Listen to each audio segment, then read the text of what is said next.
요한복음 1장 14절에서 18절까지 말씀. 제가 가지고 있는 성경은 신약성경 142페이지에 있습니다. 앞에 있는 화면을 참고하시기를 바랍니다. 14절입니다. 말씀이 육신이 되어 우리 가운데 거하심에 우리가 그의 영광을 보니 아버지의 독생자의 영광이요 은혜와 진리가 충만하더라.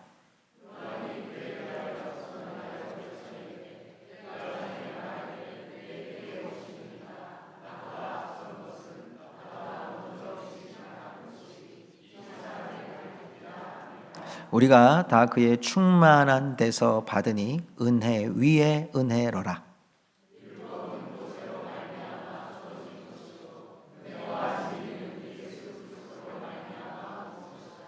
18절 같이 읽습니다. 본래 하나님을 본 사람이 없으되 아버지 품속에 있는 독생하신 하나님이 나타내셨느니라. 아멘. 자리에 앉으셔서 우리 좌우에 계신 분들에게 이렇게 고백합시다. 예수님의 빛이 당신에게 충만하기를 원합니다. 예수님의 빛이 당신에게 충만하기 원합니다. 아멘.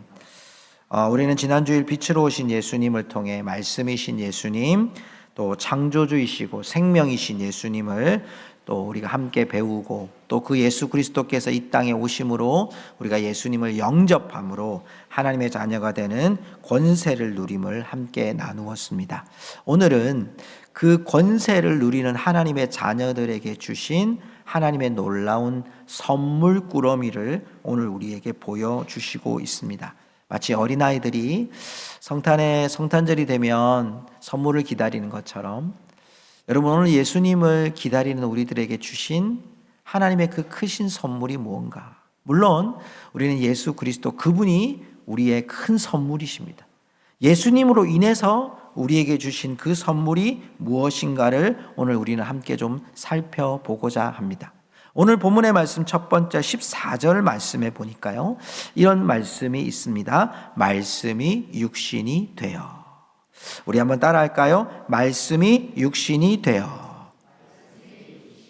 네, 여러분, 이 말씀은 잘 기억하십시오. 말씀이 육신이 되어진다고 하는 이 말씀은 우리 예수를 믿는 교회라고 하는 이 땅에 있는 기존 교회의 모든 기존 교회의 정직한 정당성 있는 바른 신학의 그 첫 번째 교훈이 이 요한복음 1장 14절에 있는 말씀이 육신이 되어, 예수님이 이 땅에 성육신하신, 예수님이 인간의 몸을 입으셨다는 이 진리 하나가 엄청난 신학적인 진리예요.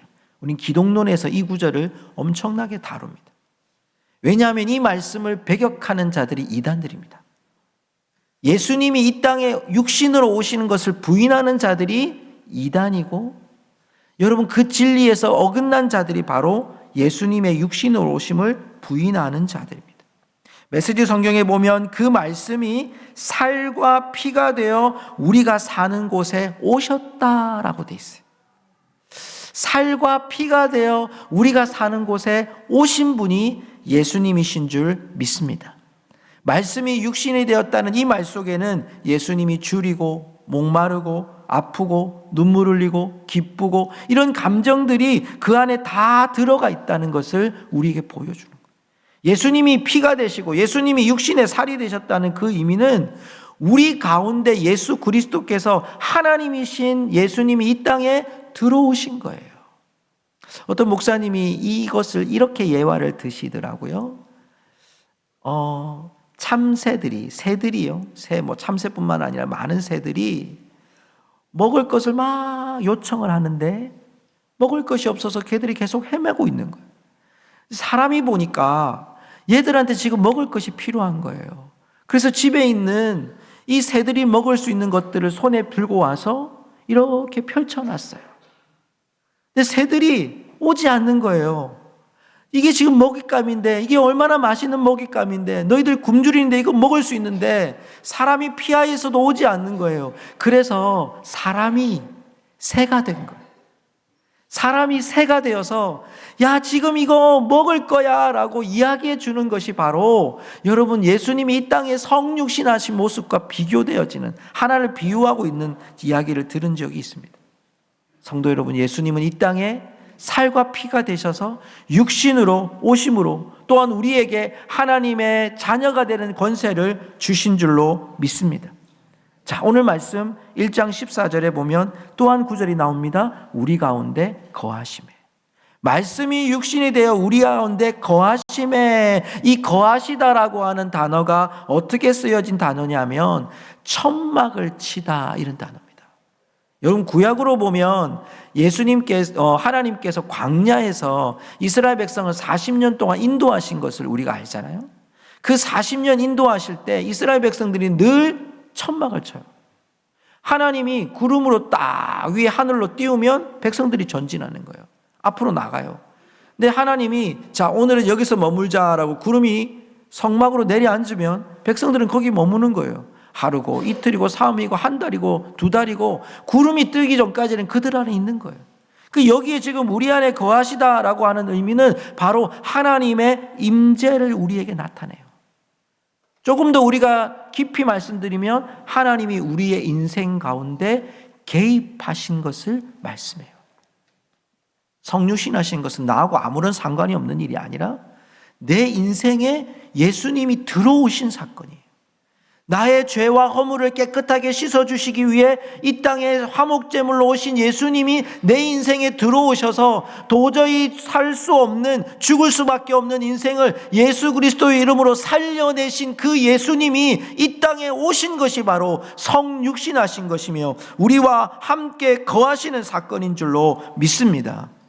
자, 여러분, 여기서 우리가 읽어야 될 구절이 있습니다.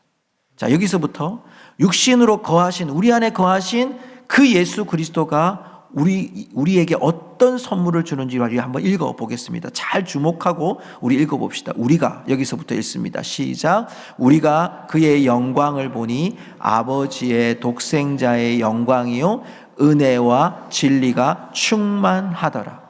뭐가 충만하다고 되어 있어요? 예, 꼭 써놓으십시오. 오후에 어떤 일이 벌어질지 모릅니다. 뭐와 뭐가 충만하다고요?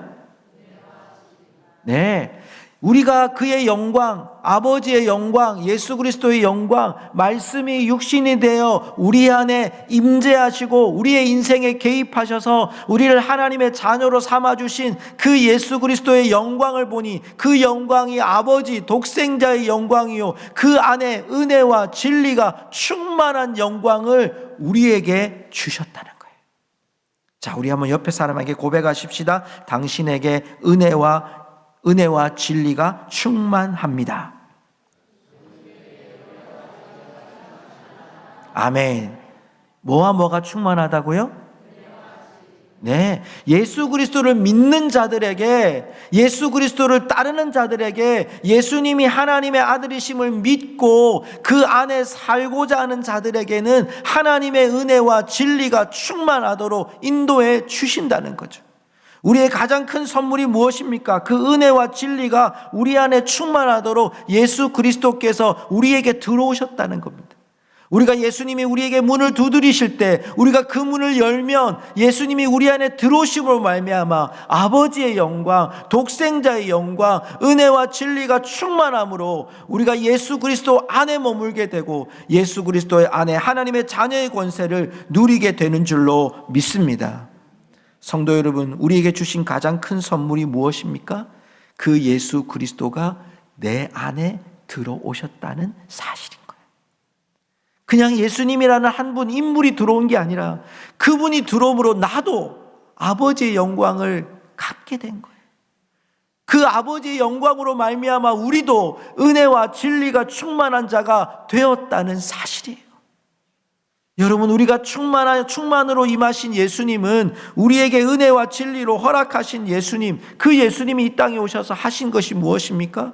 그분이 가르치시고 고치시고 또한 우리를 전파하셨어요. 그분이 죽은 자를 살리고 예수 그리스도께서 오병이어의 기적을 나타내고 병든 자를 고치고 귀신을 쫓아내셨어요. 그 모든 사역들의 가장 마지막 정점이 무엇이었습니까? 예수 그리스도의 십자가의 죽음이었습니다. 그분의 화목제물로 말미암아 우리가 나음을 얻고 하나님의 자녀가 되는 권세를 누리는 그 영광을 우리는 지금 품고 있고 예수 그리스도를 믿음으로 우리는 얻게 된 줄로 믿습니다. 여러분, 주님이 우리를 그렇게 사랑하셔서 우리에게 그 은혜를 주셨습니다. 자, 여러분 16절을 보십시오. 16절에 보면 또한 충만이라는 단어가 나오는데 한번 같이 읽어보겠습니다. 우리가 다 그의 충만한 데서 받으니 은혜 위에 은혜로라. 메시지 성경에 보면 우리 모두는 그분의 충만한 은혜, 끊임없이 베푸시는 선물에 의지해 살아간다. 무엇이 선물입니까? 충만한 은혜가 우리한테 부어진 거예요. 끊임없이 베푸시는 그 구원이라는 은혜, 우리에게 충만하게 주신 은혜와 진리, 하나님 아버지의 영광을 통해서 우리는 우리의 삶의 그 선물을 의지해서 살아갈 수 있게 되는 거죠. 그럼 그 선물이 뭡니까? 우리에게 생명이 되는 거예요. 구원이라는 선물이 우리에게 생명이 되는 거예요. 예수 그리스도를 믿음으로 말미암아 우리는 마르지 아니하는 구원의 은혜의 생명을 우리가 의지해서 살아갈 수 있게 되어진다는 것입니다. 여러분, 자동차는요, 기름을 넣어야 자동차는 움직입니다. 그렇죠? 여러분, 우리가 맛있게 먹는 이 고성쌀 굉장히 맛있지 않습니까? 그 쌀을 위해 수많은 농부들이 어떻게 합니까? 땀과 수고를 다 해야 그 땀이 흘러야 되고, 여러분 그곳에 심어야 되고 세워야 되고, 나중에 얼마나 많은 손길이 갑니까? 그 손길을 통해서 여러분 우리에게, 우리의 밥상 위에 여러분 쌀이 올라옵니다. 생명이에요. 여러분, 수많은 것은 우리의 심장과 같이 예수 그리스도를 믿음으로 우리는 그 심장을 받은 자들로 오늘을 살아가는 자가 되었다는 것입니다. 성도 여러분, 우리에게 성탄은 죄인들을 위해 반드시 오셔야만 했던 절박한 부성에 아버지의 사랑이 예수님에게 담겨져 있는 줄로 믿습니다. 그러기에 이 성탄을 맞이하는 우리들이 그 아버지의 마음을 알고 우리 가운데 있는 은혜와 진리 가운데 이 충만한 삶, 지금도 우리 가운데 계시는 예수 그리스도의 그 충만한 삶으로 오늘 그 구원의 생명을 붙들며 살아내는 주의 성도들이 되실 수 있기를 주님의 이름으로 축복합니다. 끊임없이 베푸시는 그 선물을 우리가 받았고 그걸 의지해서 우리가 오늘 사는 겁니다. 남들처럼 종교적인 삶을 살아가는 것이 아니라 오늘 우리는 그 영광의 삶으로 우리에게 주신 그 선물로 생명의 삶으로 오늘을 한 걸음 한 걸음 살아가고 있는 것입니다. 예수를 믿는 믿음이 우리에게 여러분 풍성한 분이 있습니다. 예수를 믿는 믿음이 우리는 정말 연약한 믿음이 있습니다. 그런데 하나님이 우리를 보실 때, 야, 너는 10점짜리 믿음이야, 너는 100점짜리 믿음이야, 이렇게 하나님이 우리를 평가하시는 게 아니에요. 오늘도 제가 새가족 공부를 하면서 그랬습니다. 하나님은 우리에 대해서 절대적이다. 저는 이 말이 요즘에 참 많이 와닿더라고요. 하나님이 나를 향해 절대적이다. 우리는 비교해서요, 너는 최우수상, 너는 장려상, 너는 2등상, 너는 3등상, 너는 낙제, 이렇게 하나님 보시는 게 아니에요. 하나님이 나를 향해서 절대적으로 보시는 거예요. 너가 지금 몇 점이냐? 이걸 보는 게 아니라 너 지금 거기까지 왔어? 너 여기까지 와볼래? 때로는 그것 때문에 시험도 주시고요, 고난도 주세요. 때로는 여기까지 이끄시기 위해서 하나님 우리에게 봉사의 일을 시키기도 해요. 때로는 하나님이 우리를 이끄시기 위해서 우리가 생각하지 못했던 시련도 주시기도 해요. 그런데 여러분, 그 삶 속에 하나님이 우리들을 이끌고 있는 거예요. 절대적으로. 사랑하는 성도 여러분, 하나님이 여러분을 사랑하셔서 우리 모두를, 또 여러분 한 사람 한 사람을 사랑하셔서 화목제물로 십자가에 들이시고 우리를 하나님의 자녀로 삼아주신 줄 믿습니다. 그 선물이 우리의 생명 되기를 주님의 이름으로 축복합니다. 자, 오늘 이 말씀 속에 이제 예수님을 만난 그 자녀를, 권세를 누리는 방법을 우리에게 소개합니다. 자, 15절 볼까요? 오늘 15절 말씀해 보니까 요한이 그에 대하여 증언하여 외쳐. 여기 요한은 세례 요한이라고 지난주에 말씀을 드렸어요. 세례 요한이 그에 대하여, 예수님에 대하여 증언합니다. 우리 같이 한번 외쳐서 한번 고백해 볼까요? 내가 전에 말하기를 내 뒤에 오시는 이가 나보다 앞선 것은 나보다 먼저 계심이라 한 것이 이 사람을 가리킴이라 하니라. 우리 이 구절을 보면 이렇게 해석이 되죠. 내가 전에 말했는데 내 뒤에 오시는 메시아 예수님은 나보다 앞선 것은 나보다 먼저 계십니다. 이미 우리가 지난주 말씀 요한복음 1장 말씀을 통해서 하나님은 창조주라고 말씀을 했어요. 예수님은 창조주라고 이미 계셨어요. 근데 지금 여러분 시간적으로 보면 세례 요한은요, 예수님보다 6개월이 먼저 태어났어요. 예수님보다 앞서 있어요. 근데 이 세례 요한은 뭘 믿는 거죠? 메시아 그분은 이미 창조주이기 때문에 먼저 계심이라 이 구절은요, 영어로 해석을 하면 계속 계심이다 이런 뜻이에요. 먼저 계셔서 지금까지 계속 계시는 분이다 라는 것을 소개하고 있는 거죠. 요한이 말한 그 진리의 근원, 그게 뭘까요? 자, 우리 17절 한번 같이 읽어보겠습니다. 17절 같이 읽어보겠습니다. 읽습니다. 율법은 모세로 말미암아 주어진 것이요 은혜와 진리는 예수 그리스도로 말미암아 온 것이라. 아멘. 여기 여러분 율법은 뭐죠? 모세로부터 시작해서 우리에게 주신 약속의 말씀이에요. 근데 그 말씀은 모세로부터 주어졌어요. 하나님이 모세를 통해 주셨죠. 그런데 은혜와 진리 또 나왔어요. 이 은혜와 진리는 구원의 진리입니다. 생명의 진리입니다. 그 진리는 누구로 말미암아? 네, 예수 그리스도로 말미암아 온 것이다. 여러분 여기에 말미암아 온 것이라에 여러분 동그라미를 치고 체크를 해놓으십시오. 그리고 밑에 괄호에다가 이렇게 써놓으십시오. NASB 성경에 보면 여기에 말미암아 온 것이라는 단어를 뭐라고, 이 구절을 뭐라고 해석했냐면 실현되었다라고 되어 있는 거죠. 예수 그리스도로 말미암아 실현되었다. 예수 그리스도로 말미암아 이루어졌다. 율법은 모세로 말미암아 주어졌지만 은혜와 진리, 우리의 구원의 복음은 예수 그리스도로 말미암아 실현되었다, 이루어졌다, 성취됐다, 완성됐다는 사실인 거죠. 우리에게 생명의 복음으로 선물을 주셨고 그 선물이 곧 여러분 우리에게 완성된 선물임을 우리에게 허락하세요. 그래서 우리는 여러분 이것을 어떻게 볼까요? 자, 18절 말씀을 쉬운 성경으로 우리 한번 같이 읽어보겠습니다. 읽습니다. 지금까지 하나님을 본 사람은 아무도 없습니다.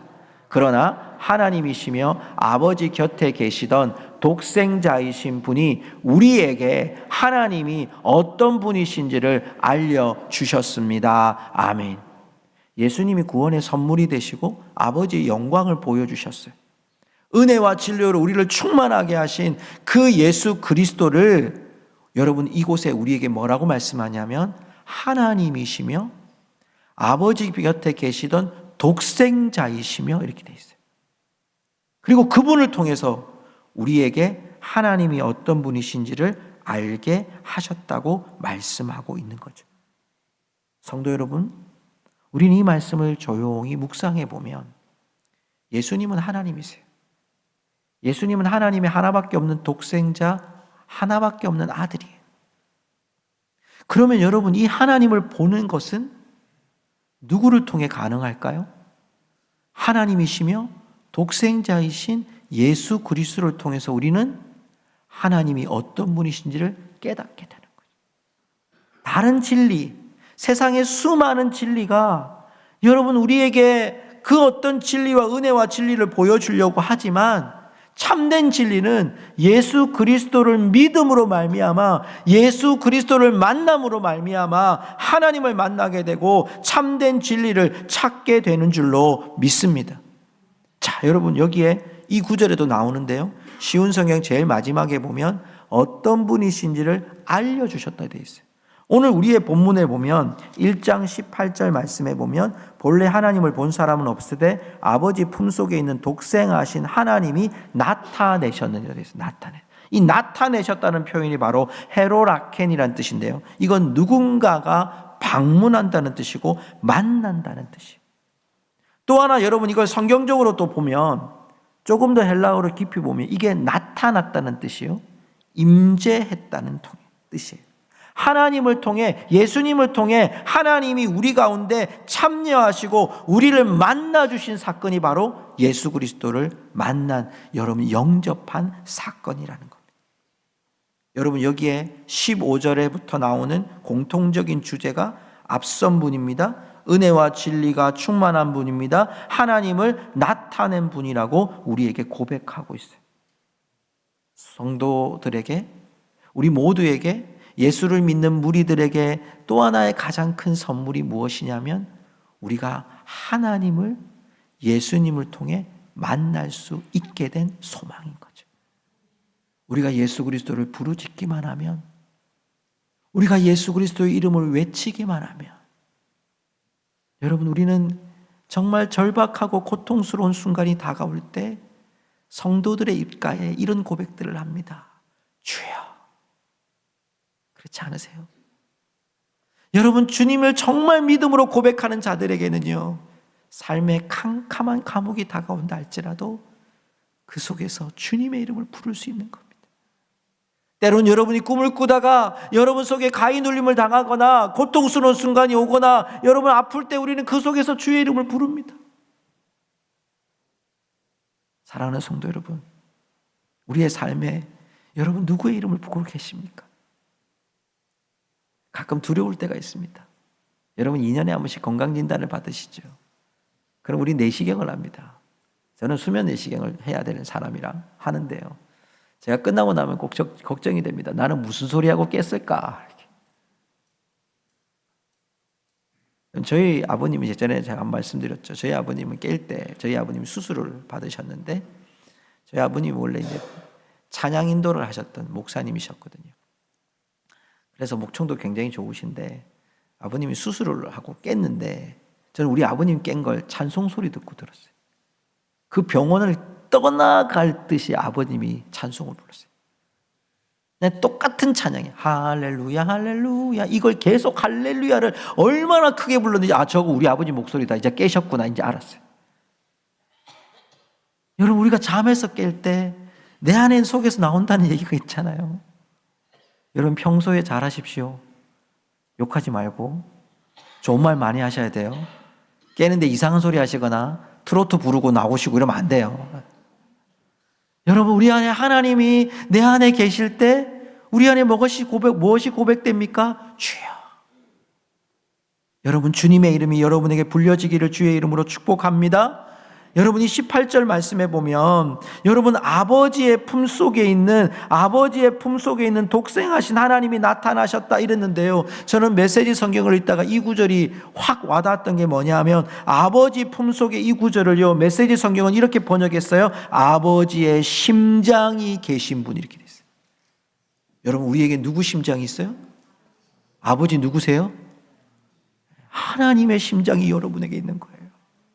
예수 그리스도를 믿는 자들에게는 하나님의 심장이 우리에게 장착된 줄로 믿습니다.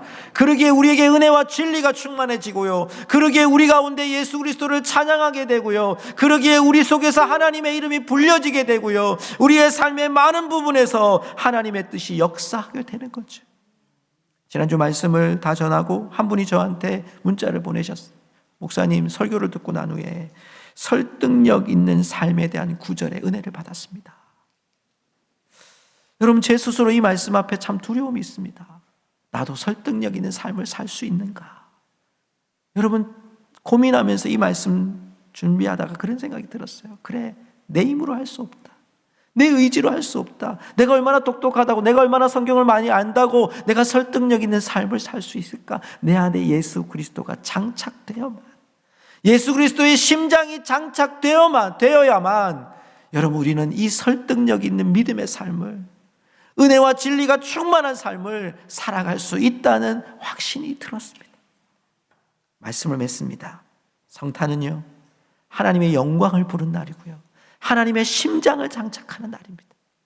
예수 그리스도를 믿음으로 말미암아 구원받은 이 생명으로 말미암아 하나님 아버지의 심장을 장착한 우리들이 이 세상 가운데 이제 주님의 이름을 전하는 자로, 이 생명을 모든 온누리에 전하는 자로 세워지는 여러분 그런 성탄절이 될 수 있기를 원하고, 우리의 인생이 되어지기 원하고 우리의 삶을 통해서 또 한 번의 설득력 있는 삶이 우리를 통해서 일어날 수 있기를 주님의 이름으로 축복합니다. 우리 잠시 한번 기도할까요?